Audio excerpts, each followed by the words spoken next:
Snow White and the Seven Dwarfs. Once upon a time, in a faraway kingdom, there lived a queen obsessed with beauty and vanity. She possessed a magical mirror that always told the truth. The queen stands before the mirror, asking from the mirror, "Mirror, mirror, on the wall, who's the fairest of them all?" "Magic mirror," replied, "you, my queen, are fair, but Snow White is the fairest of them all." Fearing Snow White's beauty would surpass her own, the queen ordered her huntsman to take the young princess into the forest and ensure she would never return. But the huntsman could not harm her. Snow White runs deeper into the forest, scared but resilient. She finds comfort in the beauty of nature. Snow White stumbled upon a tiny cottage in the middle of the forest. The cottage, though small, was charming and full of personality. Snow White enters the cottage and finds it messy but cozy. Later, the seven dwarfs return home. Snow White, "Oh, I'm so sorry for intruding. I'll tidy up and cook for you in return." In the castle, Queen. Angered by the mirror's continued praise of Snow White, the queen brewed a potion to disguise herself as an old peddler woman. The queen mixes potions in a dark, shadowy laboratory filled with bubbling cauldrons and strange ingredients. Queen said to herself, "With this potion, I shall become unrecognizable. Snow White will never suspect me." Disguised as a kind old woman, the queen offered Snow White a poisoned apple. The innocent princess took a bite and fell into a deep, magical sleep. Snow White, "Thank you, kind lady." Snow White collapses, and the queen grins victoriously. News of Snow White's plight spread across the kingdom. A kind prince, who had fallen in love with her at first sight, came to her rescue with true love's kiss. The prince kneels beside Snow White's glass coffin, surrounded by the mourning dwarfs and woodland creatures. Prince said, "Her beauty and kindness deserve to live on. Please, wake up, Snow White." With true love's kiss, Snow White awoke, and the prince took her to his castle. The wicked queen was never seen again, and the kingdom rejoiced. Snow White and the prince ride off into the sunset on a white horse, waving to the dwarfs and animals. The end. The Little Red Riding Hood. Once upon a time, in a quaint little village by the forest, there lived a kind and cheerful girl known as Little Red Riding Hood. She always wore a bright red cloak that her grandmother had made for her. Little Red Riding Hood stands outside her cozy cottage, holding a wicker basket filled with goodies. She waves to her mother before setting off. "Mother, remember, stay on the path and don't talk to strangers." Little Red Riding Hood, "I will, mother." Little Red Riding Hood skipped along the path through the forest, marveling at the beauty around her. Birds chirped, and the flowers seemed to nod as she passed by. Little Red Riding Hood, what a lovely day. Grandma will love these flowers. Suddenly, a large wolf stepped onto the path, pretending to be friendly. He had a cunning plan to trick the little girl. "Wolf, good day, little one. Where are you off to on such a fine morning?" Little Red Riding Hood, "I'm visiting my grandmother. She lives in a cottage at the edge of the forest." The wolf raced ahead to grandmother's house, pretending to be Little Red Riding Hood to gain entry. "Wolf, disguised voice, it's me, grandmother, Little Red Riding Hood." "Grandmother, come in, dear." As the wolf lunged toward Little Red Riding Hood, a woodsman passing by heard her cries and rushed in to save her. "Woodsman, get away from her, you bad wolf." Little Red Riding Hood, thank you, sir. You saved us. Little Red Riding Hood and her grandmother were safe, and they all enjoyed the goodies together. Little Red learned never to stray off the path again. Little Red, her grandmother, and the woodsman sit at a table, sharing food and laughing. The end. The Little Red Hen. One day, the little red hen found some wheat seeds. Who will help me plant these seeds? She asked.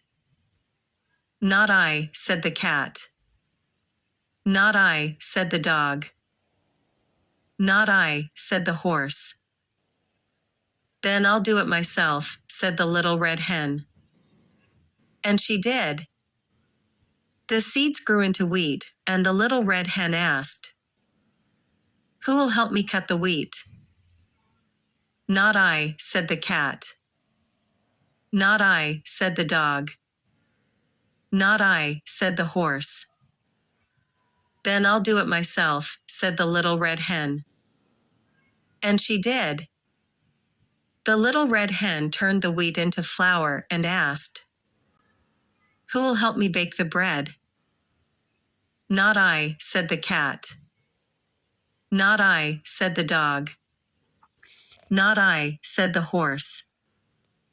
Then I'll do it myself, said the little red hen. And she did. When the bread was ready, it smelled delicious. Who will help me eat the bread? She asked. I will, said the cat. I will, said the dog. I will, said the horse. No, you didn't help me plant, cut, or bake, said the little red hen. So, I'll eat it myself. And she did. The end. The Magical Rainbow Garden. A story about friendship.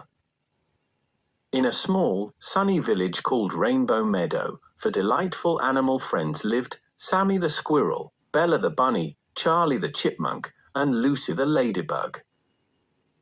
Rainbow Meadow was a magical place where flowers bloomed in every color imaginable, and the sky always seemed to glow with hues of blue and pink. The friends loved spending their days playing together in this enchanting meadow. One day, as the friends played near the edge of Rainbow Meadow, Sammy the squirrel stumbled upon an old, wobbly bridge. It was made of rainbow-colored planks that sparkled in the sunlight. Filled with excitement, Sammy called out to his friends. The friends stared at the bridge in awe. Bella's fluffy ears twitched with curiosity as she said, I wonder where it leads. Charlie the chipmunk, always the brave one, stepped forward and exclaimed, Let's find out. Encouraged by their excitement, the friends decided to cross the bridge together. As the friends began crossing the bridge, it wobbled beneath their feet. Charlie, the smallest of them all, started to feel scared. Sensing his fear, Lucy the ladybug gently landed on his shoulder and said softly, Don't worry, Charlie. We're all in this together. Her comforting words helped him feel a little braver. To cheer Charlie up, the friends decided to take a break and share their snacks. Sammy offered acorn cookies, Bella handed out carrot sticks, and Lucy shared nectar drops. Bella smiled warmly and said, Here, Charlie. Have some of my carrot sticks. The kind gesture brought a smile to Charlie's face. At last, the friends reached the other side of the bridge. To their amazement, they found a magical garden filled with glowing flowers, sparkling trees, and birds that sang beautiful melodies. Sammy exclaimed, Wow, this is amazing! The friends couldn't believe their eyes. The friends spent the day exploring the magical garden. They played hide and seek among the glowing flowers, listened to the birds sing, and laughed together. It was a day filled with joy and wonder. As the sun began to set, the friends crossed the Rainbow Bridge once more, heading back to Rainbow Meadow. They realized the best part of their adventure wasn't just the magical garden, but the bond they shared.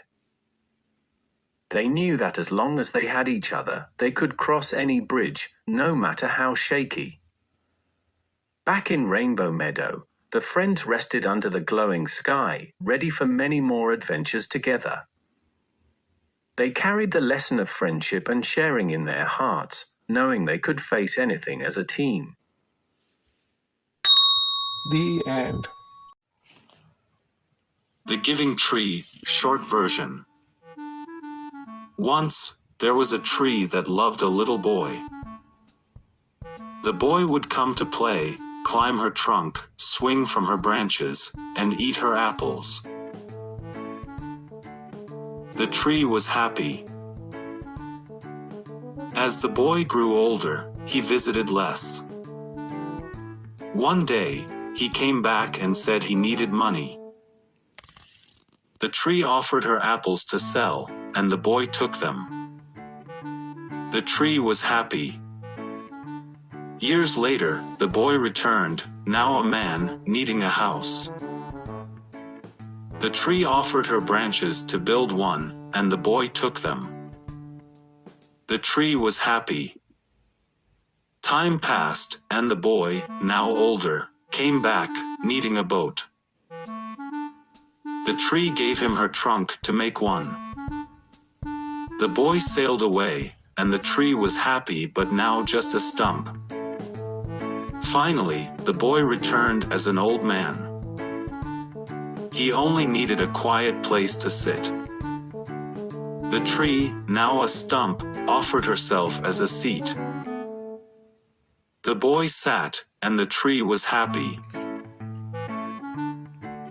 The end. Best Friends Ever.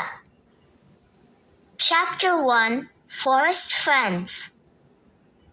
Deep in a lush, green forest lived 5 best friends: Ellie the elephant, Leo the lion, Tia the tiger, Manny the monkey, and Polly the parrot.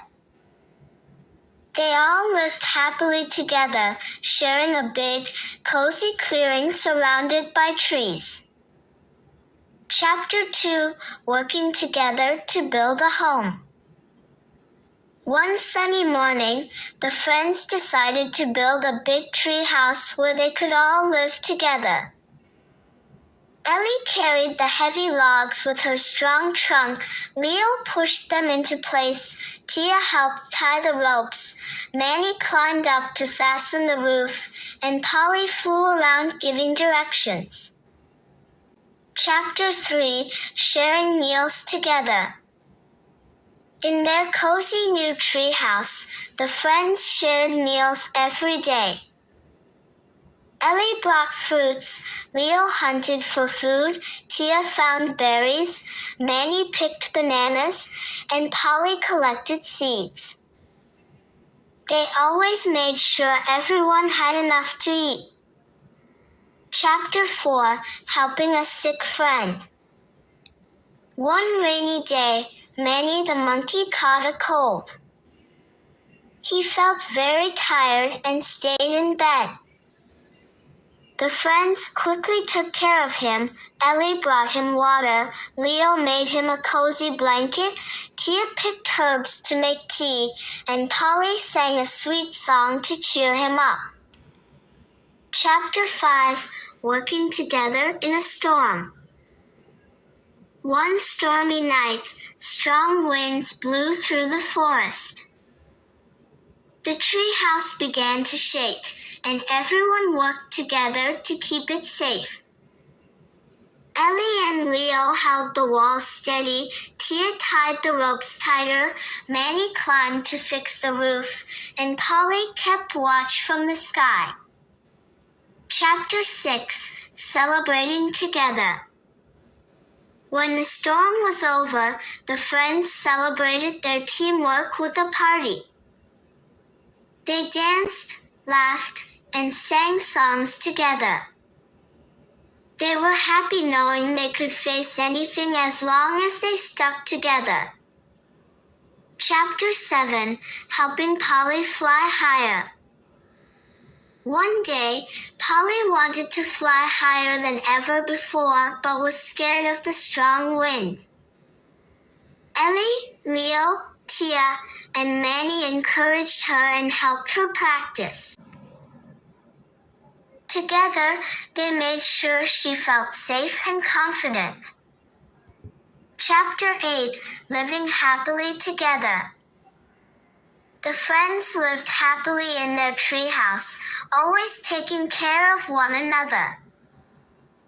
They learned that teamwork and kindness made their forest home a truly special place. The end. Tilly the Turtle and the Mysterious Fish. In the deep blue ocean, Tilly the Turtle loved to explore. She swam past coral castles, danced with colorful fish, and peeked into hidden sea caves. While playing near a sandy cove, Tilly heard a voice one day. "Hello there, little turtle," said a big, shiny fish she had never seen before. The fish had golden scales that sparkled like treasure. Wow, you're so shiny. Tilly said. Who are you? The shiny fish smiled. "I'm Sparkle. I know a secret place where there's a mountain of seaweed snacks. Follow me, and I'll take you there." Tilly's eyes widened. She loved seaweed snacks. But then, she remembered what Mama Turtle always said, never go anywhere with someone you don't know. Thank you, Sparkle, but I can't go with you. I don't know you. Tilly said firmly. Sparkle frowned. "Oh, it's fine. I promise it's safe," He said, swimming closer. Just then, Tilly's friend Sammy the seahorse swam over. "Tilly, who are you talking to?" Sammy asked. This fish says he knows where to find snacks, Tilly explained. but I don't think I should go. Sammy nodded. "That's right, Tilly. Mama Turtle is right. You should never go with someone you don't know, even if they seem nice." The shiny fish saw that Tilly wouldn't follow and quickly swam away. "Good job, Tilly." Sammy said. If a stranger talks to you, always stay with your friends or find a grown-up, like your Mama Turtle. Tilly smiled. Thanks, Sammy. I'm glad you reminded me. I'll always stay safe. From that day on, Tilly stayed close to her friends and never went anywhere with strangers, no matter how shiny or lovely they seemed. The end. The Very Hungry Caterpillar by Eric Carle. Today we are gonna read the story The Hungry Caterpillar. The Very Hungry Caterpillar. Yes.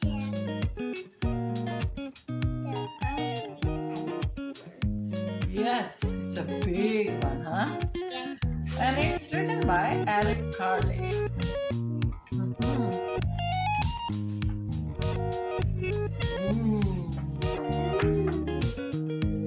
In the light of the moon, a little egg lay on a leaf. Little egg lay on the leaf. One Sunday morning, the warm sun came up and pop! Out of the egg came a tiny and very hungry caterpillar. Very tiny, teeny tiny. Yeah, teeny tiny. Teeny tiny.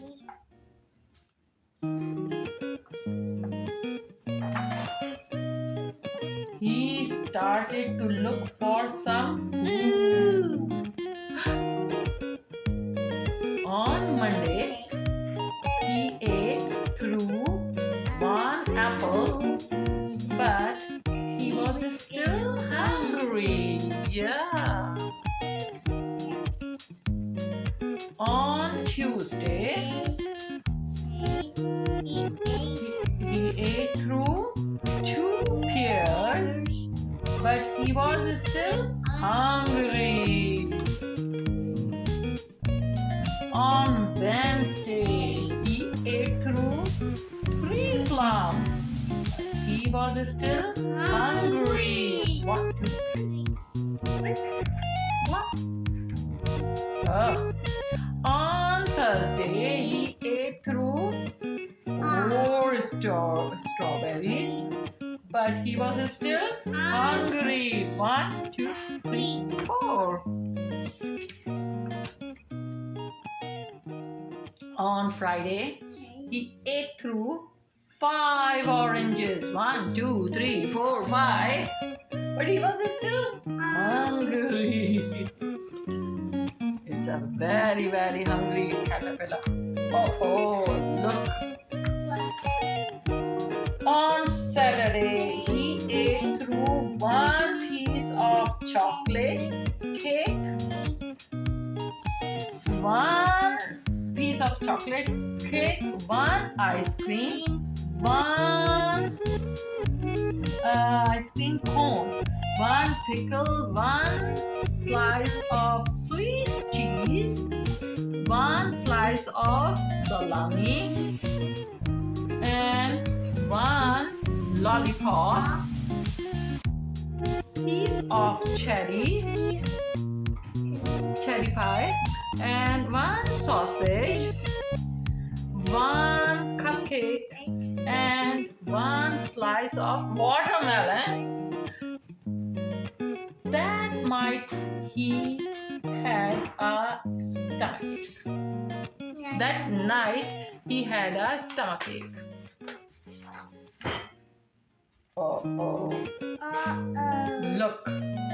Now the next day was Sunday again. The caterpillar ate through 1 nice green leaf, and after that he felt much better. So he did eat all that leaf. And now he's feeling better. Yeah. Look. Wow. Now he wasn't hungry anymore, and he wasn't little caterpillar anymore. He was big. He was a big fat caterpillar, and he built a small house called cocoon. Yeah, around himself. He stayed inside for more than 2 weeks. Yeah, and then he was a butterfly. Yes, you know the story, huh? Then he nibbled a hole in the cocoon, pushed his way out, and He was a butterfly. yay! He was a butterfly. Good, you know the story. The end. Good job. You like this story? You love very hungry caterpillar Yeah. by Eric Carle. Yeah. Good. Good job, huh?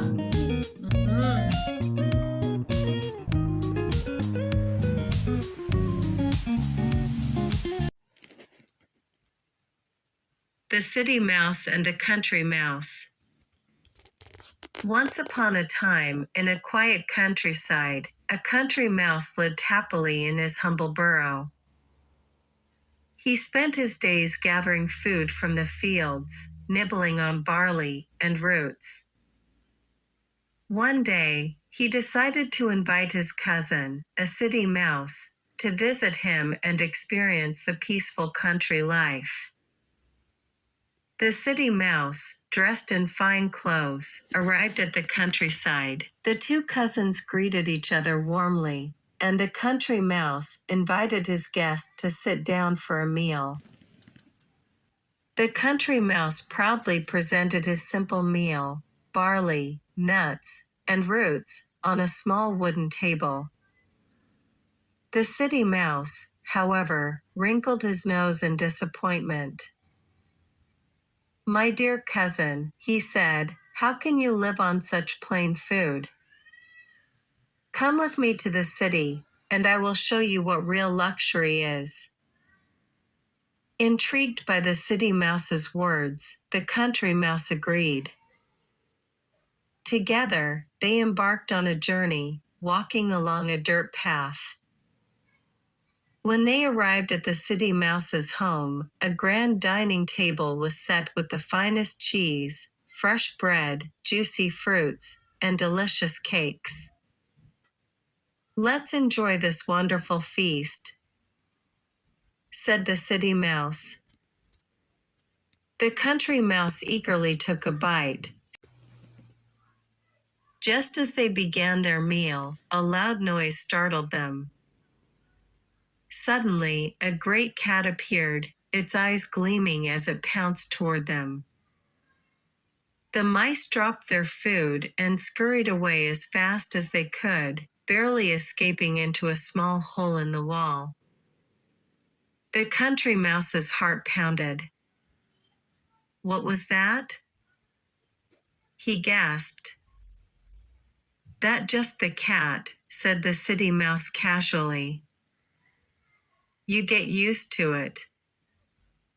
Cautiously, they crept back out to continue their feast, but before they could eat another bite, a servant entered the dining hall. The mice had to run and hide again, peeking nervously from behind a wall as the humans stomped around, nearly stepping on them. The country mouse shivered. "Do you always have to live like this?" The city mouse laughed. "It's just part of city life. But look at all the delicious food."